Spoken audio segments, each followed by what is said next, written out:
Welcome to the Big Biz Show, featuring insight, analysis, and a lot of stuff that's none of your business. Hold on. This is the Big Biz Show. I think it is their business. Making the markets work for you. Here's the man with the plan, Sully. Hey there, live from the Loft 100 studios in sunny San Diego, California. Big Biz Show is on the air. Great to have you along. Got a big show for you today. Looking forward to talking to Mary about what she's been complaining about for years and years and years, and that's the impending college tuition. And you are on death's door. It's knocking.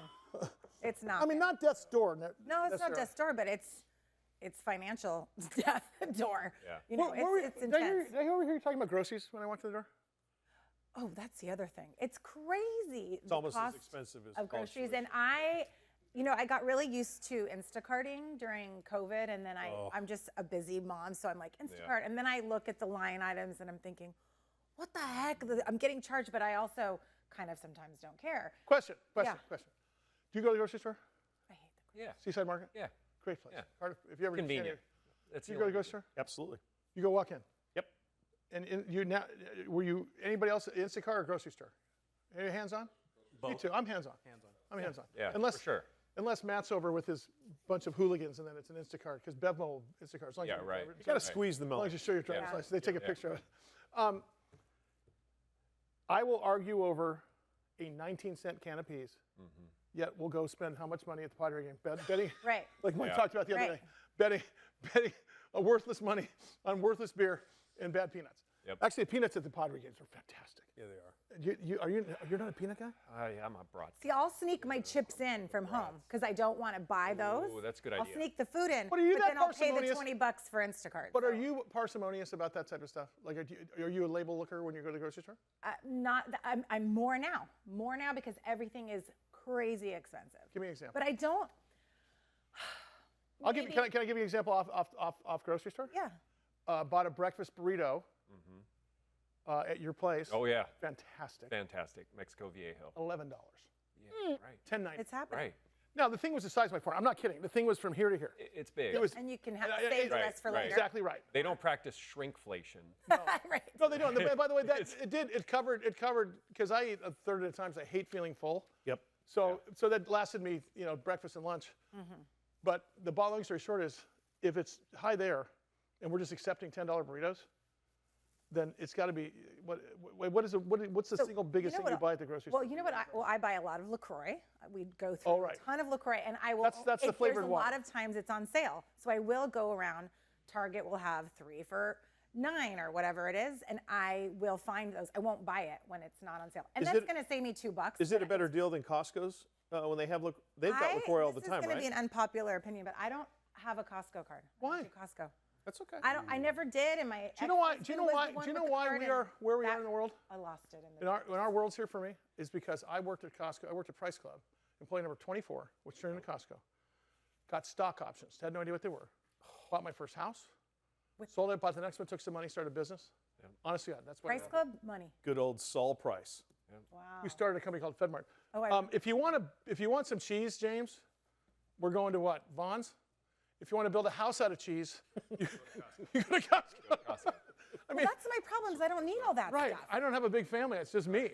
But you say that obviously because everyone goes right to the 5-gallon thing of mustard. It's like, when am I going to use all this mustard? But look how cheap all this mustard is. Yeah, that's what I do.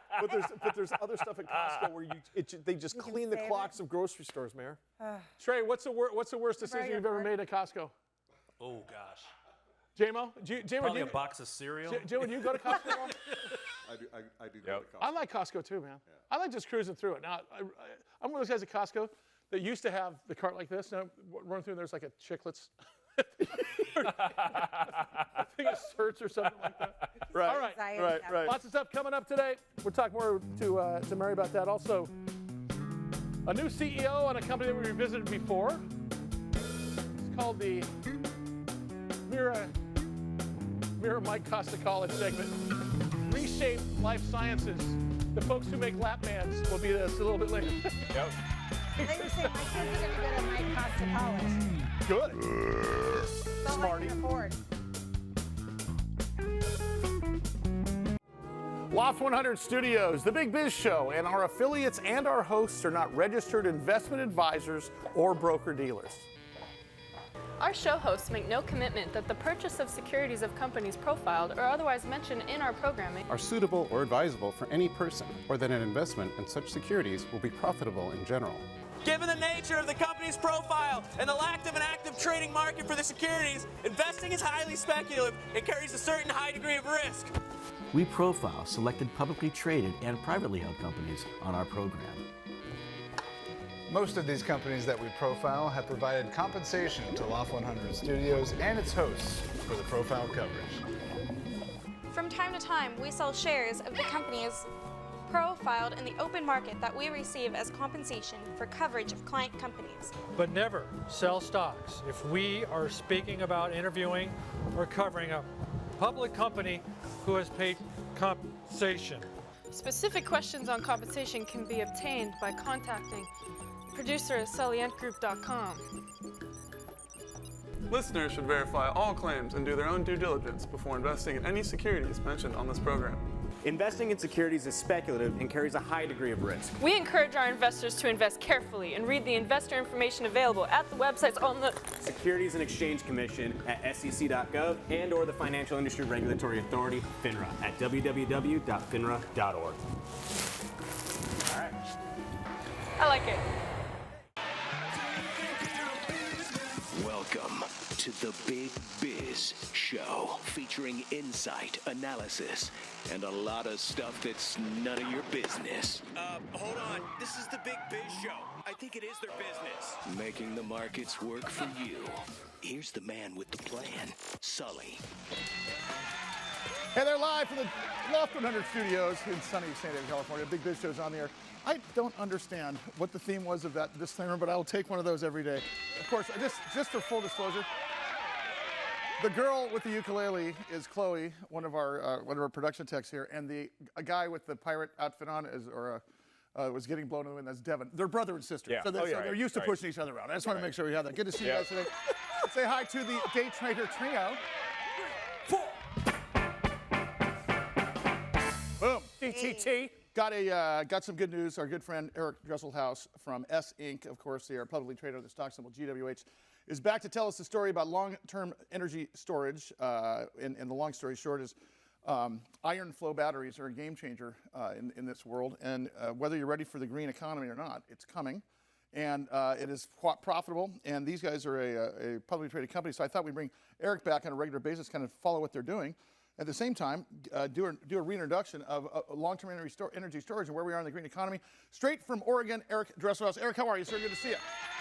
I'm well. Thanks for having me, Sully. Good. Hey, I want to start off by having you explain, because we picked up some new affiliates with respect to Bloomberg. We picked up some new affiliates in other states. Talk about exactly what you guys do and why it's so important. Yeah, well, what we do in a simple sense is that we take energy, excess energy that's usually green, so wind or solar, and we store it so that we can have a 24-hour-a-day, 7-day-a-week resilient electricity system. You know, most people, when you ask them what they want out of electricity, they'd like the lights to come on when you flip the switch. And in a world where the ways that we generate electricity are more intermittent, you have to have some way to stabilize the system, and that's what we do. Eric, if we don't start heading down this road now, before it's too late, because obviously you've got political pressure, you've got obviously pressure with respect to what's going on with Mother Earth, you're seeing more and more natural disasters. I'm not a big believer in global warming, but I'm a big believer in climate change. It happens over time. So, and I'm not being political about this at all, but it's kind of, we have to start doing this now, right, Eric? Otherwise, we're going to be in a little bit of trouble here in the next couple decades. Well, I think we could be in a lot of trouble in some scenarios.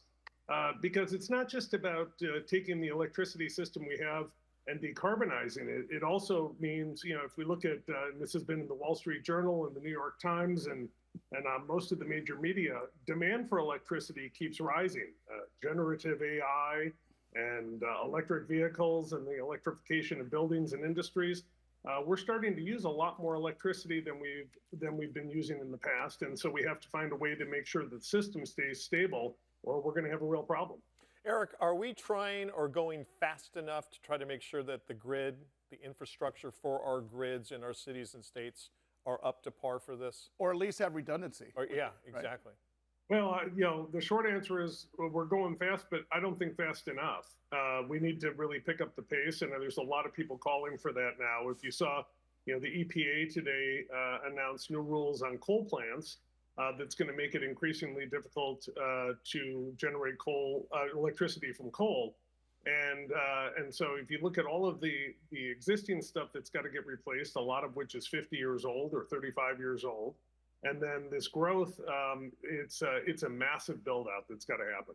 Hey, Eric, talk about S-Inc. Talk about long duration storage and iron flow versus the status quo. Yeah, so we're based here in Oregon, and just outside of Portland, Oregon. So it's an American company building American technology, and that's also one of the hot topics these days. Energy security is getting very closely aligned with national security, and where do we get the products that we build? Our product uses iron, salt, and water as the core of the electrolyte that lets us store electricity, and that's advantageous in a couple of three ways. First, it's relatively inexpensive. It's earth abundant, so you can get it anywhere, including all of the materials here in the U.S. And it happens to be inherently safe. So you don't have to worry about fires or having these things blow up. And lithium batteries, which is largely what people have used for energy storage these days, it doesn't have any of those things. It mostly comes from China. It tends to have safety issues when you do it at very, very large scale. And it doesn't last very long. Anybody with a cell phone has experienced what in the battery world we call capacity fade, which is, boy, my phone worked great for the first year or two, but then 3 years in, I got to charge it 10 times a day. Yep. And Eric, how long can you store the energy?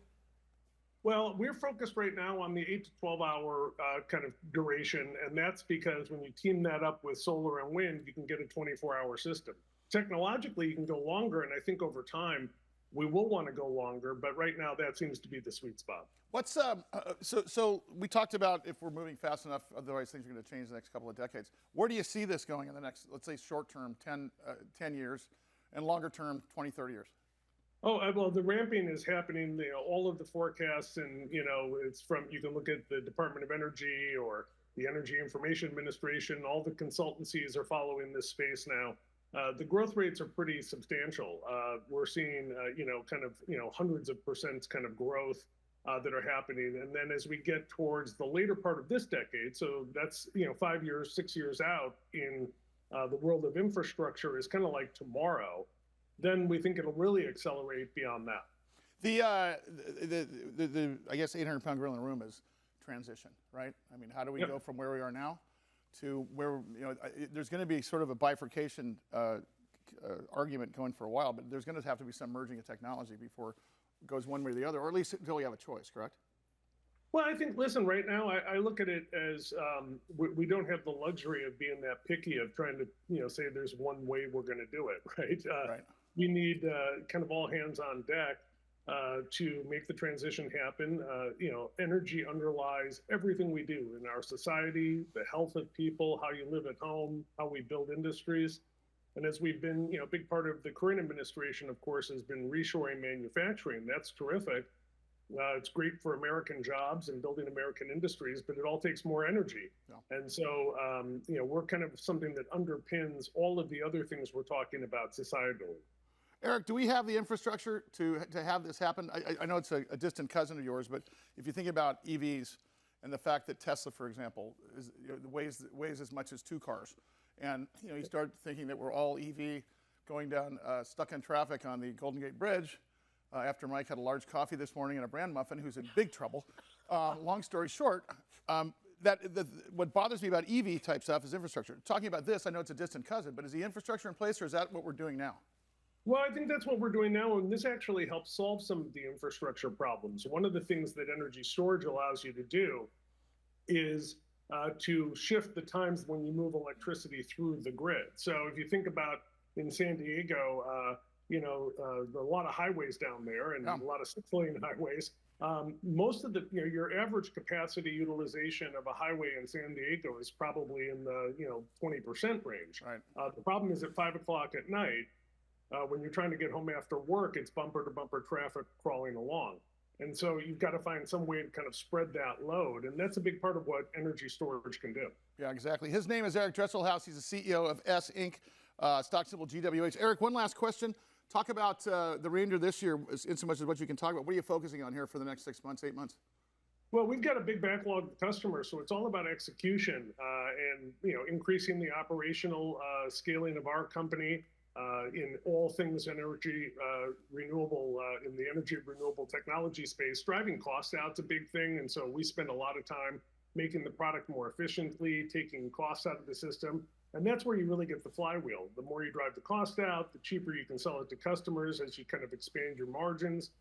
That creates better value for the customers and makes more people want to buy. His name is Eric Dresselhuys. He's the CEO of S Inc. They are publicly traded on the stock symbol GWH. Go to sinc.com. That's ESS Inc.com, as I just said. Eric, great to have you. Can't wait to get you in San Diego. Good to have you back. Eric Dresselhuys, folks. Coming up. I have no idea. Big stuff. But I know Mary is so happy about those kind of conversations.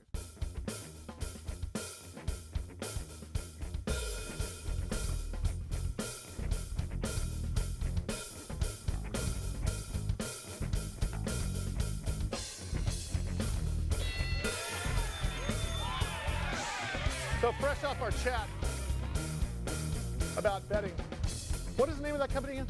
Prize Picks. P-I-P-S or P-I? P-R-I-Z is in zoo. Yeah. E, Prize Picks. Zoo. But Pix, P-I-C. Or Zulu. Zoolander. Sorry. Zoolander. I'm so surprised you didn't go there. I know. I should have. Yeah. I'm good with the phonetic alphabet. Big hello to the Day Trader trio over there. I haven't said hello to them today. Love those guys. Yep. Wow. James East, Brian Jordan, Trace Sojourn Hodgins. Great to see you guys today. Of course, of the band Sullivan. May sound familiar. Have some music coming out very shortly, right, Mary? Very shortly. Coming up. Oh, Very yeah. shortly. I can't wait. I think we're leaking them out one at a time, right, Jama? Yeah, we are. Is that how they do? That's how they do it these days? One. For streaming, because you can only try to get on the DSPs, digital streaming platforms. You can only go DSPs, for man. I know. I got the We're lingo. getting on the DSPs, babe. But you try to get on their playlists. Yeah. And you can only do one song at a time. So you don't want to. dare they. You don't want to release 6 at a time because only one of the 6 James, could get on the. The stuff you've played on, it was back in the days you used to sell albums, right, Brian? James, right? Absolutely. CDs and. Right, so units, right? Yeah. They don't sell units. So right now, if you stream a song 1 million times, it's $3,000 to you as an artist. That's it. And I think you still have to pay your agent and your manager out of that. Oh. But if you're Taylor Swift and you're the top 12 songs on Billboard, But billion streams, think of it this way, billion streams, okay? Not million, billion, okay? 1,000 million times 3. Yep. So 3,000 million, so 3,000 times 3,000 million times 3,000, okay? A lot of zeros. That's a lot of zeros. That's a lot of zeros. 3,000 million times 3,000 is $9 billion, I think. Okay. Something crazy. I don't know. Anyway, great to have you on today. Speaking of which, I continue to get emails about this stuff because and I'm not even part of the management of our band or anything else. I let you guys stay in my lane. I continue to get emails phishing me, scamming me about guaranteed getting you on Billboard magazine. All the time. All the time. Yes. And guess who I have here today to help us out? Steve JJ Weisman, the Scam Man, is here. The Truth About Avoiding Scams, about 19 other books, scamicide.com. Appearing as an apparition at Hogwarts today. He's at Bentley University. Do you still have your llamas? No, the llama is no longer with us.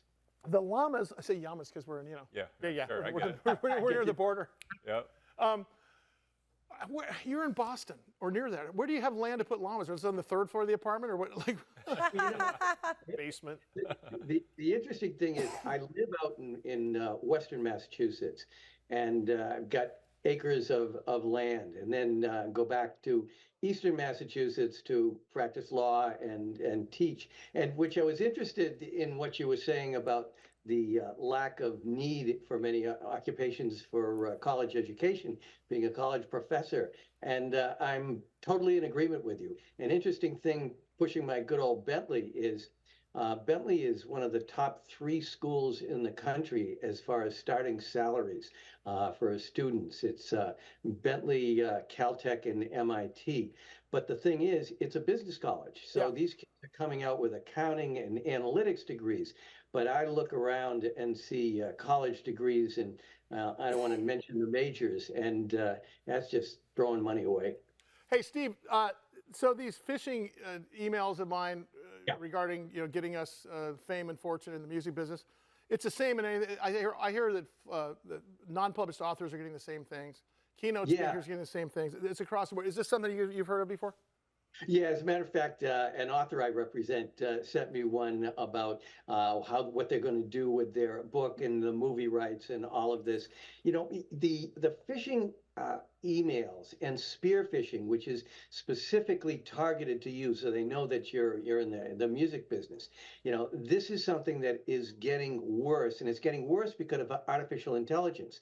In the past, we would get some of these that weren't necessarily written that well. They weren't necessarily targeted with all of this information about you. But with AI now available, you're seeing these emails come in, often from outside of the country where English isn't even the primary language, but it sounds great because of artificial intelligence being able to make it look good. So we're about to enter the AI era of scams. And although AI is a double-edged sword, can be used to defend, right now the bad guys are using it much more effectively. And Steven, actually, I self-published a book many years ago, and I just got a similar email that came to me from somebody that wanted to publish it and make it into a movie. And then it was a how-to book on how to make pudding. And not only, though, did I get an email, I got 2 phone calls with voice messages, but they sounded like they. Is that the cloning technology that they're using? Is that what that is? Yeah, the voice cloning technology is getting so much better. They can use as little as now about 15 seconds of someone's voice that they get from a YouTube or an Instagram, and so it can be totally believable. They can sound like whoever they want. The other area, which is really getting bad, you're all familiar with the romance scams. Well, now one of the ways we used to tell people to avoid the romance scam is to ask them to do a video chat with you. Go on Zoom, because they're not going to look like who they really. I asked for video. They would never talk to me again. I don't understand why. Well, the cloning of voices. Now the technology is such that they can do a video with you which will look like the person that they are posing as. The way around that is you use something like a reverse image search, like TinEye and Google has them. And you take that image, you put it in there, and you certainly find out that it is not the person that they say they are. But this technology is being used and weaponized so greatly. And I think there was a big case that just maybe cracked today or recently called the grandparent scam or something. Oh, that's been around for a while. Yeah, and I think today I'm stuck in Costa Rica, Grandma. I need $3,000. Yes, and that is crazy because they're 5 years now. They've been doing the same. That's like the Nigerian letter scam, or Ethiopia. Is it Nigerian letter scam? Nigerian. Yes. But there was just a big case. Allegedly. They just arrested about 19 people in this. Yeah, they busted them. These are major rings, and the interesting thing, like you mentioned, even Nigeria, a lot of these grandparent scams are coming from African countries like Nigeria and others. Ghana is another country where they're coming from. And with the voice cloning technology, they sound exactly like the grandparent, or we say grandparent scam, but it's also family emergency. My mom sends me an email once a week or a text. Yeah. Bobby, are you in Rosarita again? Well, as a matter of fact, Mom, I am. Why do you? This time I am. Have you guys, anybody in the studio, have you guys ever fallen for a scam ever online? No. I got to tell you, when they first came out with the phishing scams, I ended up with a thing on my computer. Oh, yeah. This is 20 years ago when I first met Steve. In fact, I think that's how I met him. Steve, real quickly, what's the percentage of these scams that get shut down and people get prosecuted? Is it less than 10%? Yeah, unfortunately, it's very difficult. Particularly, they're difficult to trace. And even if they shut down some of these sites on the dark web where they have the information, boom, they just pop up somewhere else. So it's and then you get a lot of them coming from foreign countries like North Korea and Russia and China. They're not cooperating. Jeez. Steve Weisman, we'll see you next week, buddy. I want more of you. Have you seen those things on, what are those things I watch right before I fall asleep? Your phone, Instagram. Reels. Reels. Where these guys are like, hey, Michael, I see that you're wearing a blue sweatshirt, and these guys are hacking into people hacking him. They're hacking, like they can see what they're wearing. Yeah. They can put a password on their computer. These hackers are hacking them. Really? Oh, yeah, that's fantastic. I'm a big fan of that. I want to see a full TV show. Right? Big Biz Show. Stand by. Sully, you said we were doing a doc on a day in the life of a banker on what I do every day. You're gonna meet this guy? No. Why do I care if his sister's gonna quit because we fire him? Fine. Yes, I understand. Yeah, I'll make it work. Take. Nice.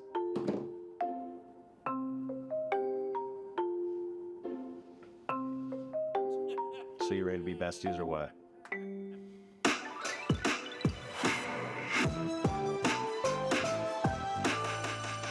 So apparently in my contract, there's an obligation to do a few one-off interviews. Luckily, the topic is fairly broad, so I thought we could discuss something extremely critical to the entire economy and the lifeblood of our economic system, Wall Street bankers. So if I had to describe my life on a, day-to-day. Okay, I'm gonna be kind of real with you guys. I just cut the record there because I was getting a little bit bored with whatever he was saying. But to summarize, Howie really likes his job. He thinks you guys should like it too. What else did he say? The stock market's stocking. Bitcoin's bitcoining. What else did he say? Well, recent cuts have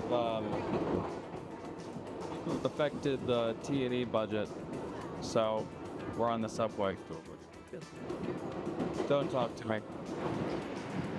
But I think me and Howie are becoming really good friends, I think he's really starting to come around and, I think he likes me, It's kind of cool making a new friend out of all this. So, I have a feeling Devin didn't even hit record on this one. I'm doing it myself, and frankly, this guy's a nightmare. Go film some historical stuff, like Washington's inaugural site. But where are you gonna go? Gonna go to work. But I just don't understand how I'm supposed to see what you do if I'm looking at the George Washington monument. You're the one that called asking for a day in the life of a Wall Street banker. Going literally to Wall Street to bank. Is that very hard to understand? I mean, all I'm saying is when I go to San Diego, it's one thing that he's there. But he's following me back home? This is ridiculous. What's going on? You gotta get in the shot, Howie. We're gonna have to walk all the way around.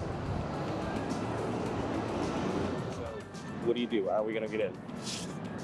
Listen, I tried to get us in, but I owed Jim Kramer 10 grand. He's not letting anything happen. We can't shoot in there. Why do you owe Jim Kramer 10 grand? And what does Seinfeld have to do with this? Oh my God, it's not even worth explaining.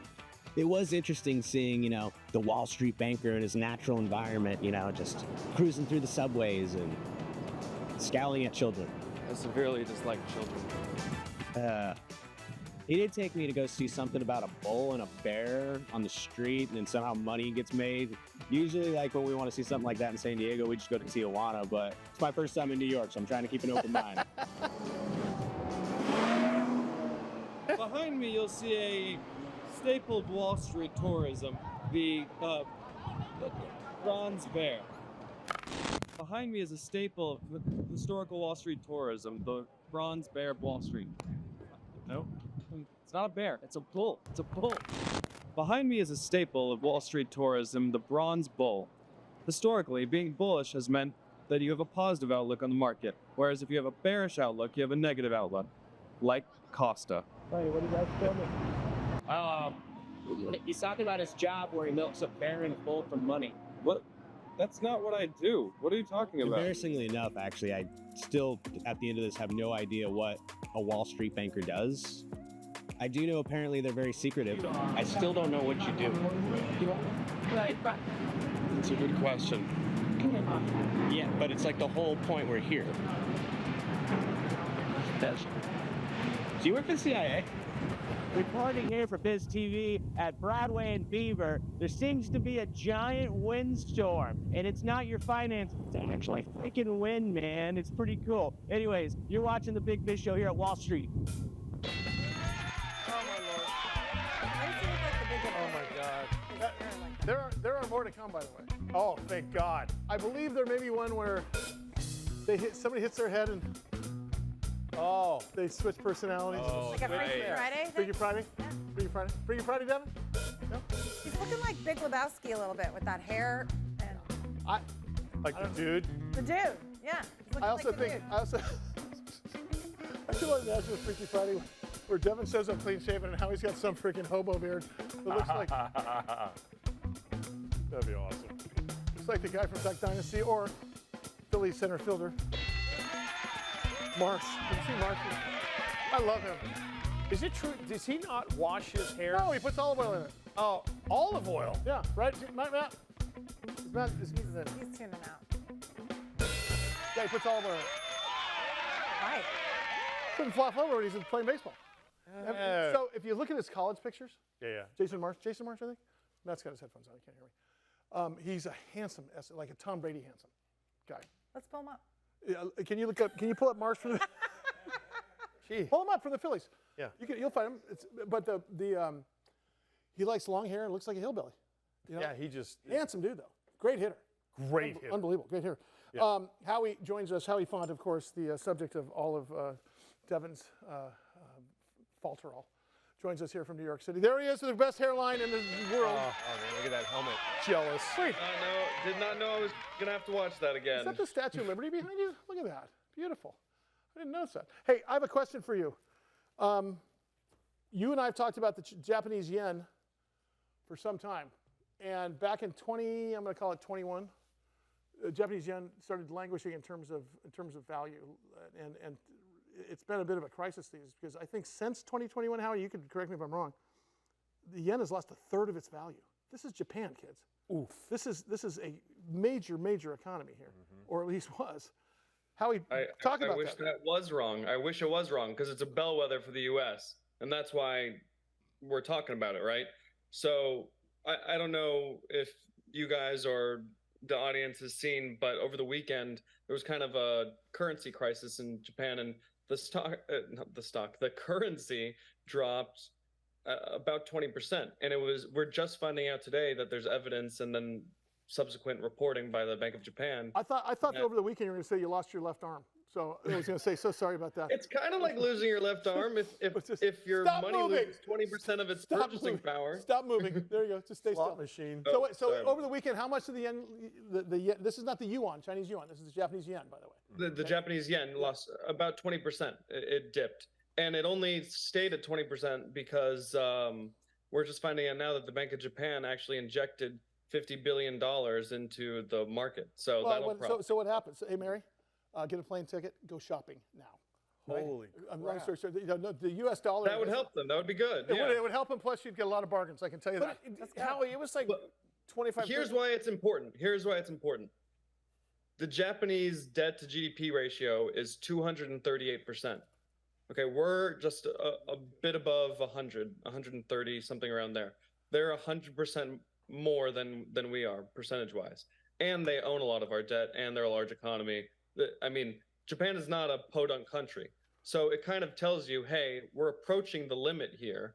The U.S. has more room than Japan does, but it just makes you think, what is our currency worth? And, what's the price of eggs and all that? I mean, exactly right. And this is a fiat currency we're talking about. Keep in mind, when you say Japan owns a debt, we're talking about T-bills, T-bonds, treasury funds, so on and so forth. So this is not necessarily a bad thing that they own our stuff. The problem is that how does this affect? Listen, if you don't think we're in a global economy, look no further than what's going to happen in the next couple of months with all currencies in the East. And I would say, Howie, you spent a considerable amount of time in Korea. You actually speak Korean. Does this start affecting that region of the world first, and then here, or does it go who their biggest trade partner is? Well, in the investing world, you kind of see Japan as separate. There's all these indexes. It's Asia x Japan. Japan is a totally different force than the rest of Asia and trades a lot differently than China, for example. But I think it's a bellwether for modern first world nations. Korea is going to have a lot of the same issues because they're in a pretty similar situation. But It's not something that the UK or Europe or even us are immune to. Howie, what about the derivatives market? That is the biggest shoe that has yet to drop here in the world economy. We're talking about options. We're talking about even like the mortgage crisis was a derivative of the mortgage business. That's the derivatives market, and that is creating financial products based upon existing financial products for the purpose of either expanding the ability to reach more investors, or in some cases, the bad guys just want to make commissions. Long story short, that overshadows us, China, India, and almost everyone else. Any chance that a currency crisis like this could trigger an event in the derivative markets? Well, it's just building up the house of cards. So it doesn't, the derivatives themselves don't cause a problem, but they magnify a problem just like they magnify these investors' returns, except the whole society pays the costs of the thing going bust and the economy crashing if something happens. So we really do want to watch that. Howie, you didn't get to stand here to defend yourself. Devin's here. You're there. Yeah. I have not heard the end of it. Well, apparently you ripped your arm off the last time you were together, so. Or at least bit a big chunk of it. Somebody put a cup out. Let's get a little bit of dough here. Let me put something. All right. Yeah, we got to get him here. Throw a bucket. Arm for Howie. We're good friends with the Challenge Athletes Foundation. I'm not kidding. We're title sponsors there. I'm going to call Bob Babbitt a knucklehead.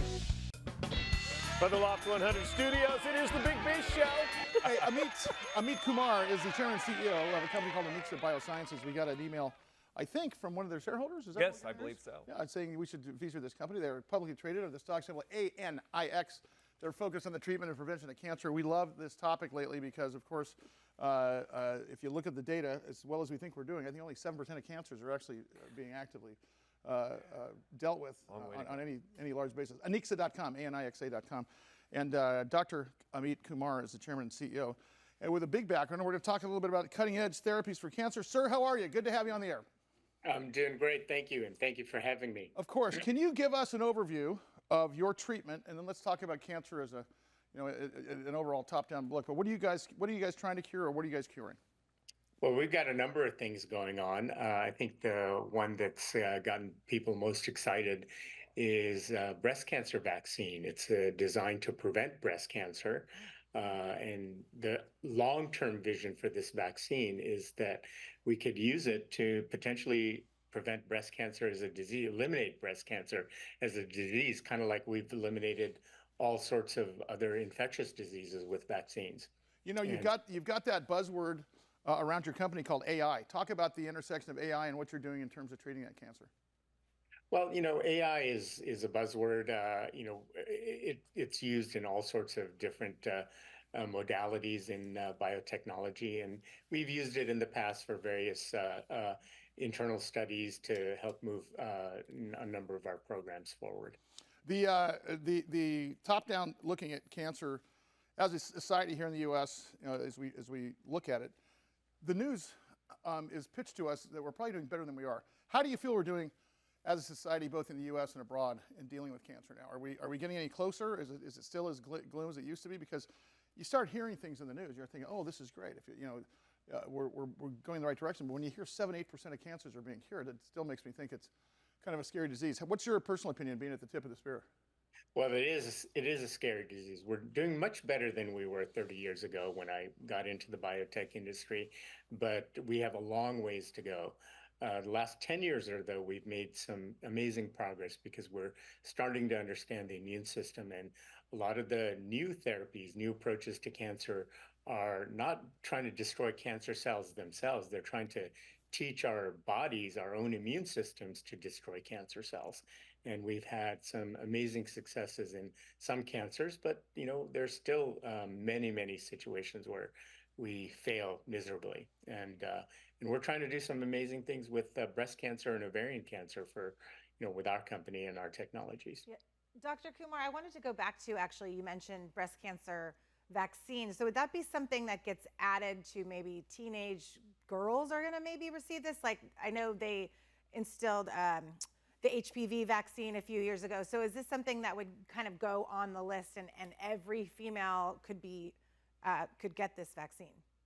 Yeah, absolutely. At the current time, we've just started the clinical trials. We've treated 25 women. The data is looking really good. But one day, after we've tested it on a larger number of women and demonstrated its efficacy, in principle, it is something that could be utilized for every woman in the world, just like any other vaccine. Now, we wouldn't be administering it to teenage girls because the way the science works for this particular vaccine, we would administer it to women who are a little bit older.